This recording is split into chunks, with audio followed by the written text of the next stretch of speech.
जय सेवालाल. मी सरस्वती राठोड तुमचा सगळ्यांचा माझ्या चॅनलमध्ये स्वागत करत आहे. नमस्कार मित्रांनो, तुमच्या सगळ्यांच्या आशीर्वादाने आणि प्रेमामुळे आज मी पुन्हा एक नवीन व्हिडिओ घेऊन आले आहे. तुम्हाला माहितीच आहे, नुकताच माझ्या हाताचं ऑपरेशन झाला होता. त्या दिवसामध्ये खूप त्रास झाला होता, पण देवावरचा विश्वास आणि तुमच्या शुभेच्छामुळे आता हळूहळू बरे वाटत आहे. हे बघा मित्रांनो, ऑपरेशनच्या वेळी लागणाऱ्या काही गोष्टी मी तुम्हाला दाखवत आहे. हे मेडिकल शीट मास्क, इंजेक्शन आणि गोळ्या, हे सगळं पाहिलं की त्या दिवसाची आठवण पुन्हा ताजी होते. त्यावेळेस थोडी भीती वाटत होती, पण डॉक्टरांनी आणि परिवाराने खूप धीर दिला. आता हळूहळू तब्येत सुधारते आहे आणि मी पुन्हा नॉर्मल आयुष्याकडे परत येत आहे. ह्या सगळ्या प्रवासात मला एकच गोष्ट शिकायला मिळाली की कोणतीही परिस्थिती असो, मन मजबूत असेल तर आपण सगळ्यावर मात करू शकतो. चला तर मग मित्रांनो, व्हिडिओ पूर्ण बघा. हे सगळे औषध गोळे संपल्यानंतर आता ऑपरेशनच्या तयारीसाठी डॉक्टर लागलेच होते. हे अशा वेगवेगळ्या प्रकारचे इंजेक्शन, औषध साफ करायची, ब्लड साफ करायची लिक्विड बॉटल, असे वेगवेगळे प्रकारचे मेडिकल तुम्हाला मी दाखवले. हे बघा मित्रांनो, ऑपरेशन झालेलं आहे. अशा प्रकारे हाताला पट्टी लावली आणि मला ऑपरेशन थिएटरमधून बाहेर काढले. तर मित्रांनो, मी तुम्हाला दाखवते कसे टाके पडलेले आहेत. हे बघा मित्रांनो, अशा प्रकारे हाताला टाके पडलेले आहे. ऑपरेशन झाल्यानंतर सर्वात आधी मला आमच्या कुलदैवताचे दर्शन घ्यायचे होते, म्हणून आज मी आपल्या शेतात आलेले आहे.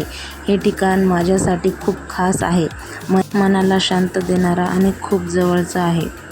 इथपर्यंत येण्यासाठी आम्हाला गाडी अर्धा किलोमीटर आधीच थांबावी लागली, कारण पुढचा रस्ता पूर्ण शेतातून जातो. मग आम्ही चालत चालत या सुंदर वाटेने आलो. आजूबाजूला झाडे, विहीर, असा शेती, पक्ष्यांचा आवाज आणि अगदी शांत वातावरण. खरंच मन प्रसन्न होते. हे आमचे कुलदैवत. आता आपण आपल्या कुलदैवताचे दर्शन घेणार आहोत. मी नारळ, उदबत्ती आणि साखर अर्पण केले आहे. देवाकडे एकच प्रार्थना केली, मला लवकर पूर्ण बरं वाटू दे आणि माझ्या परिवारावर, तुमच्यावर सगळ्यांवर आशीर्वाद राहू दे. खरंच सांगते, अशा ठिकाणी आलं की मनाला खूप वेगळी ताकद मिळते. ऑपरेशननंतर थोडी भीती आणि टेन्शन होतं, पण आज येथे आल्यावर खूप हलकं आणि शांत वाटतंय. मित्रांनो, माझी तब्येत बरोबर नसल्यामुळे काही दिवस मी व्हिडिओ अपलोड केले नाही. तरी मित्रांनो, अशाच प्रकारे मला जास्तीत जास्त सपोर्ट करा.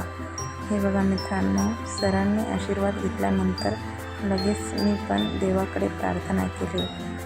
पाहू शकता मित्रांनो तुम्ही, माझी खूप विश्वास आहे.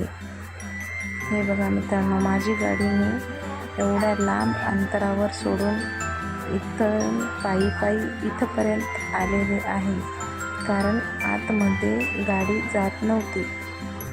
जर तुम्हाला असे गावाकडचे व्हिडिओ, शेत, निसर्ग आणि आपल्या संस्कृतीशी जुडलेले ब्लॉग आवडत असतील तर व्हिडिओ लाईक करा, चॅनलला सबस्क्राईब करा आणि कमेंटमध्ये नक्की सांगा तुम्हाला हा प्रवास कसा वाटला.